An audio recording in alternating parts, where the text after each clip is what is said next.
Hello, welcome to Bible Study with Alice, and today we're on day 4, Ruth 4 of our daily Ruth reading. We're reading from the ESV translation, but you're more than welcome to join us from a different translation.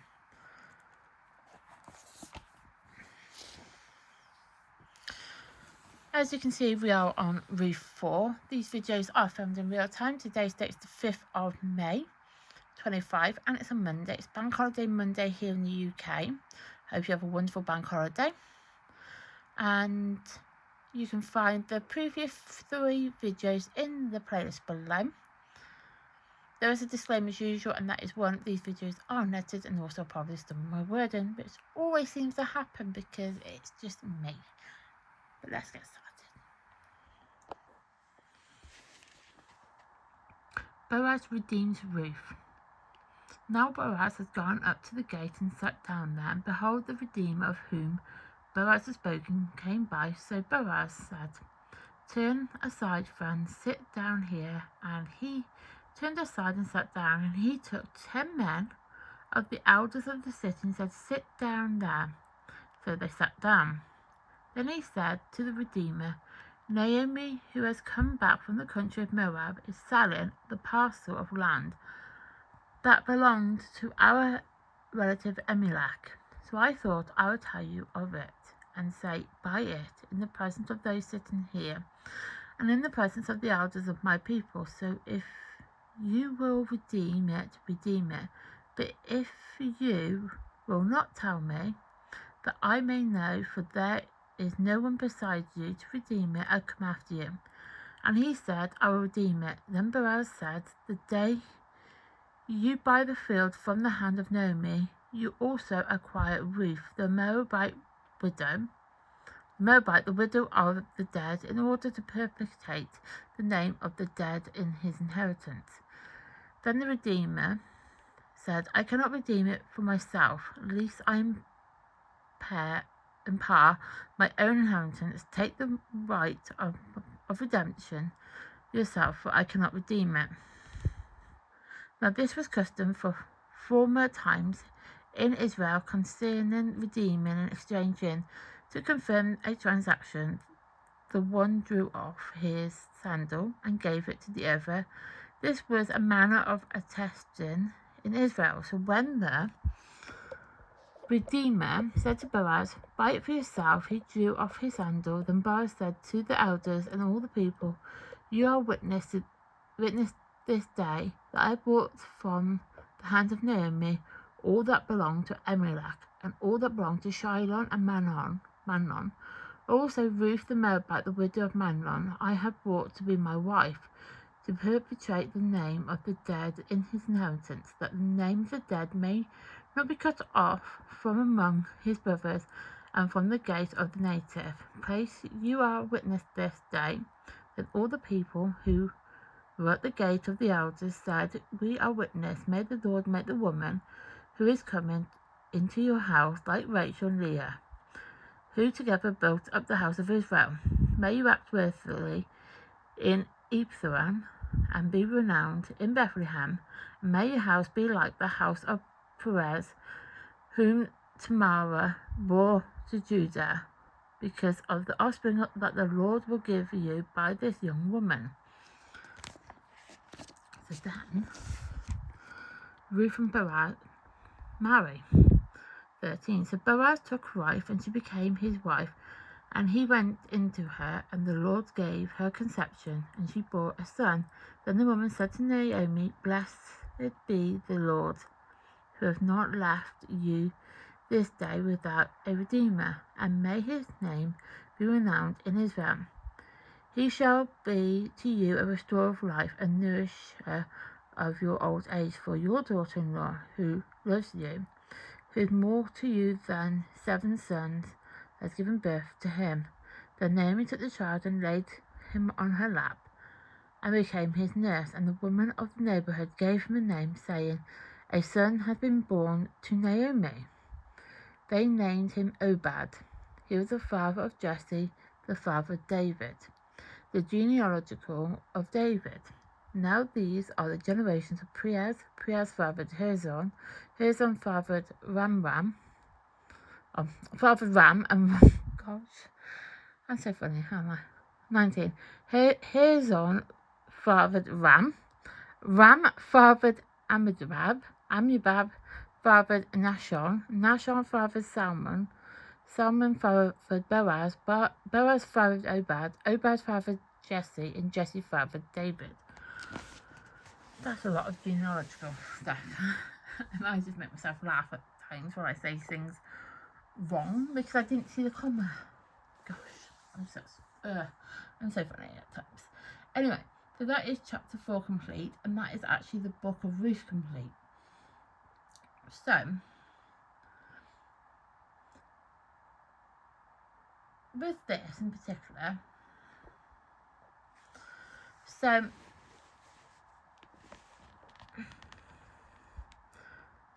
obviously Boaz wanted to buy some land off Naomi. Or, Naomi was actually selling off some land because she needed the money. And she, more than happy to sell it to Boaz. But Boaz, being a relative of hers, felt at the time that it would probably be inappropriate for himself to buy it, because that then meant that he would have to buy Ruth.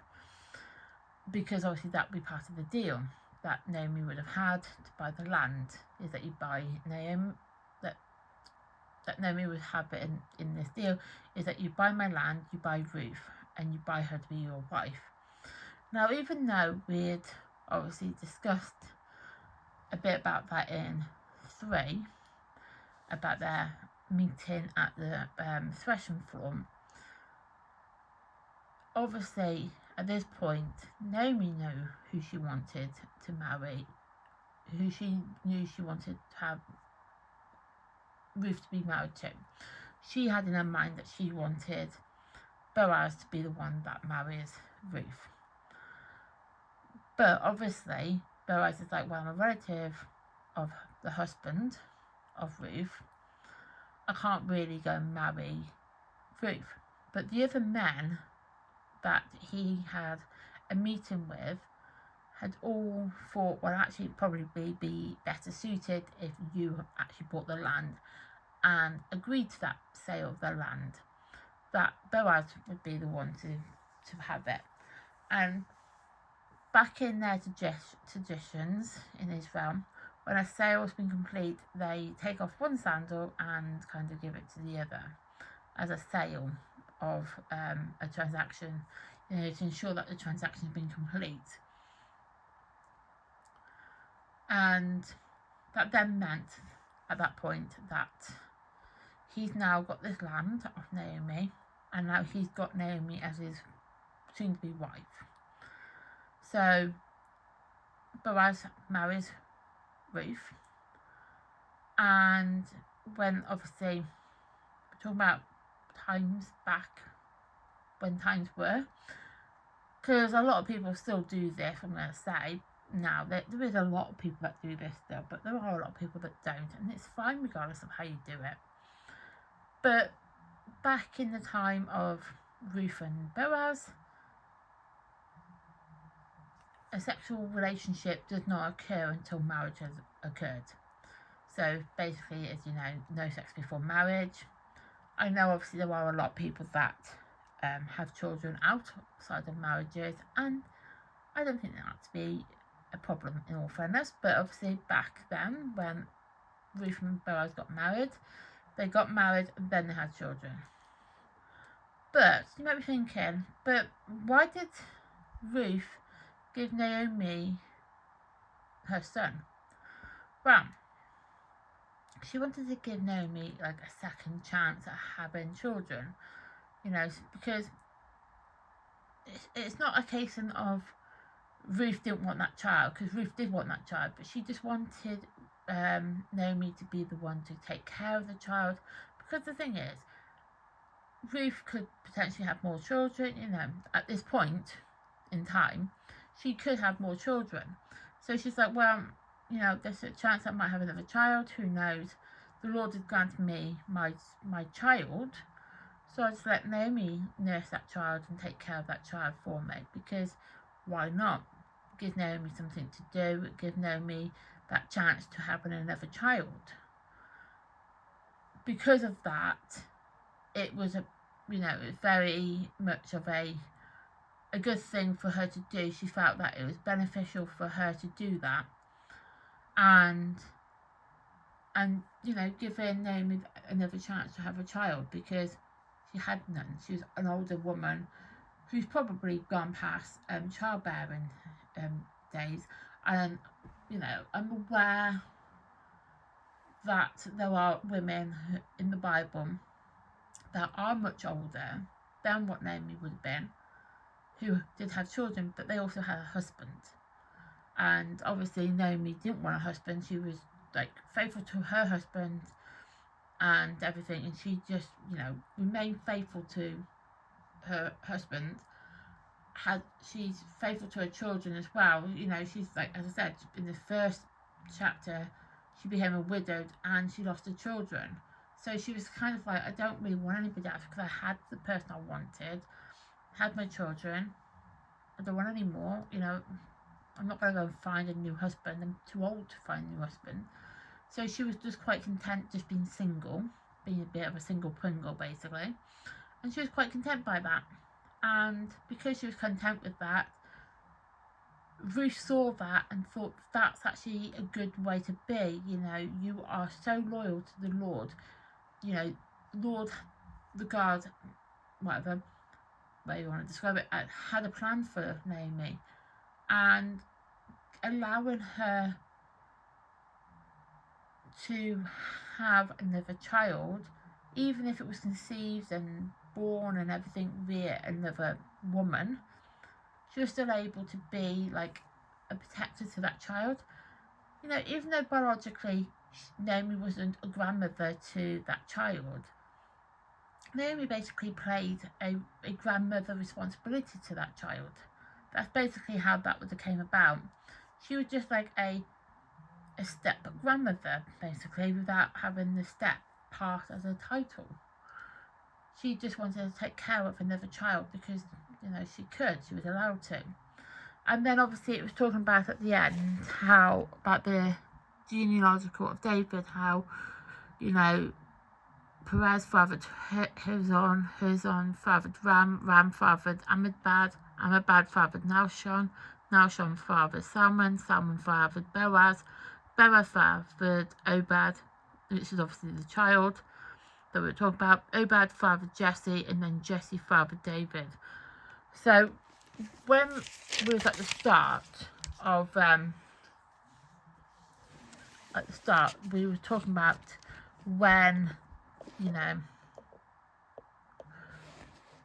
these would have been likely written, when the book of Ruth would likely have been written. And I mentioned that it would have been likely during King David's time.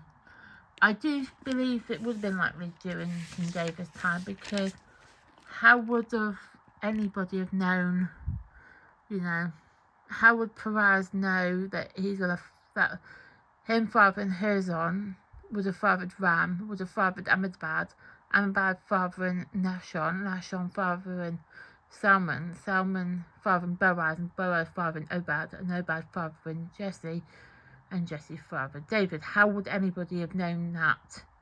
How would Perez known that, for example?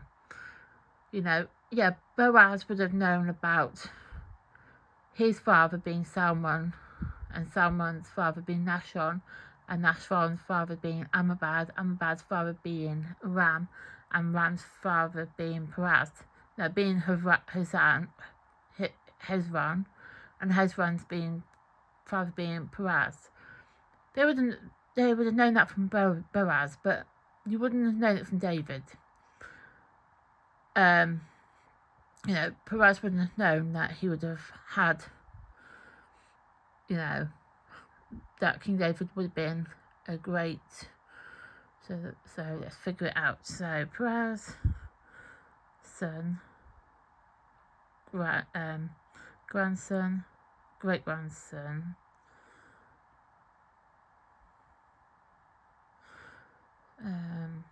Hold on. Let's figure this out. So, son, grandson, great grandson, 2 times great-grandson, 3 times great-grandson, 4 times great-grandson, 5 times great-grandson, 6, 7 times great-grandson. I think it is. I think it would work out as like 6 be 6 times great. So David would have been Perez's 6 times great-grandson, along that sort of lines. Yeah, Perez wouldn't have known that his 6 times great-grandson would be King David. It just would not physically be plausible in my mind.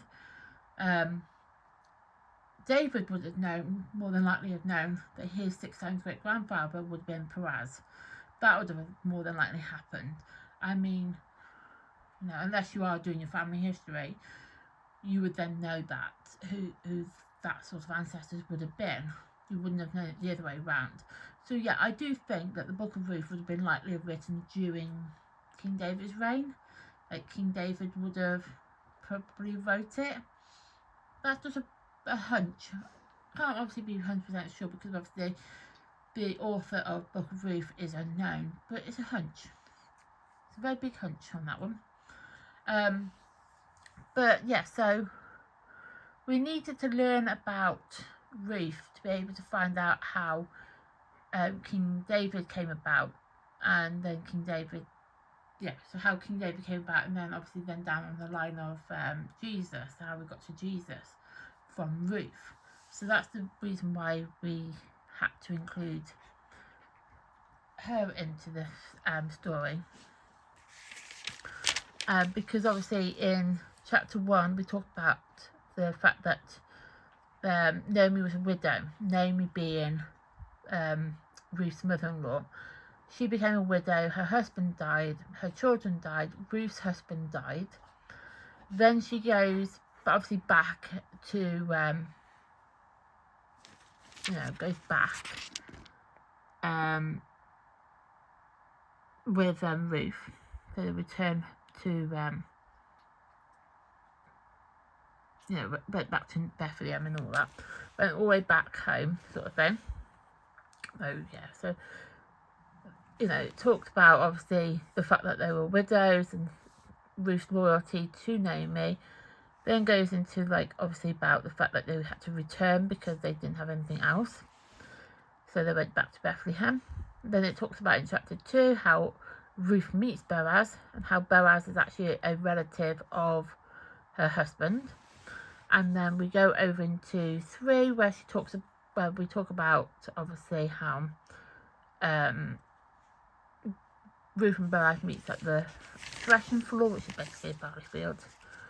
And then talks about how he wants her, how he gets her, and how him buying the land off Naomi ended up meaning that he ended up buying, sounds really bad, buying Ruth. But Ruth came part of the package of the land. Talks about the fact that they got married and had a child, and how the Lord gave her Obed, and that Obed is actually, in comparison to David, his grandfather. So that's how that came about in this one. So I will now write the day and the date. So it's the day for 5th of the 5th. Oh gosh, 2-5. Oh wow, that's too many 5s there. Apart from it being there 4. So it's 5th of May 25. So yeah, so we just quickly do a flick through again because at the end of a chapter. But as you know, we've already just kind of quickly run through it. And then tomorrow we're going to be moving into the book of Esther. Thank you for watching. Please like my content, please subscribe to my channel, and please turn on the notification bell so you then get notified of content like this that gets uploaded to the channel. Thank you and goodbye.